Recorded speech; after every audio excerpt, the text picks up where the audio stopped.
தேர்தலுக்கு அப்புறம் நடந்த ஆட்சி அதிமுக ஆட்சி இல்ல அப்படிங்கிற மாதிரியான தகவலை அமைச்சர் ஆதவ சொல்லியிருந்தாங்க. 2017 வரைக்கும் நடந்த சட்டப்பேரவையில குதிரை பேரம்னு பேசினாலே தேவைக்காவினர் தொடர்ந்து அந்த அவைக்குழுவிலிருந்து நீக்கிறாங்க. இந்த மாதிரியான விஷயங்கள் நடந்துட்டே இருக்கிறது. எப்படி பாக்குறோம் சார்? தமிழகம் முழுவதும் குதிரை பேரம் என்றால் என்ன என்பதை பற்றி விரிவாக எடுத்து சொன்னவர்கள் தமிழக வெற்றி கழகத்தை சேர்ந்தவர்கள்தான்.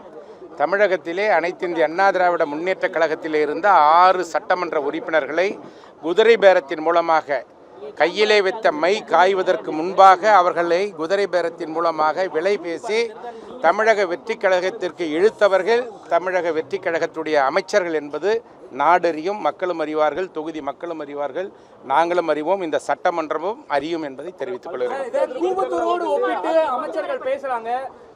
அது அவை குறிப்பிலிருந்து நீக்கும்படி பேரவை தலைவரிடத்திலே சொல்லிவிட்டோம். அவரும் நீக்குவதாக சொல்லிவிட்டார்.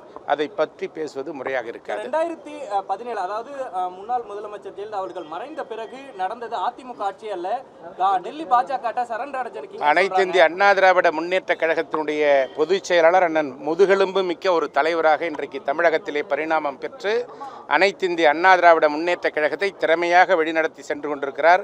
அனைத்து இந்திய அண்ணா திராவிட முன்னேற்ற கழகத்திற்கென்று தனி கொள்கைகள் இருக்கிறது. எந்த முடிவெடுத்தாலும் தமிழக மக்களின் நலன் சார்ந்த முடிவுகளை மட்டுமே அண்ணன் எடப்பாடியார் அவர்கள் எடுப்பார்கள் என்பதை உறுதியோடு தெரிவித்துக் கொள்கிறேன்.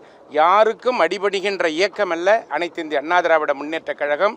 எங்கள் இயக்கத்தினுடைய பொதுச் செயலாளர் உறுதியான தலைவர், முதுகெலும்பு மிக்க தலைவர், தொண்டர்களையும் இயக்கத்தையும் காப்பாற்றுகின்ற தலைவர் என்பதை உறுதியோடு தெரிவித்துக் கொள்கிறேன். நன்றி, வணக்கம்.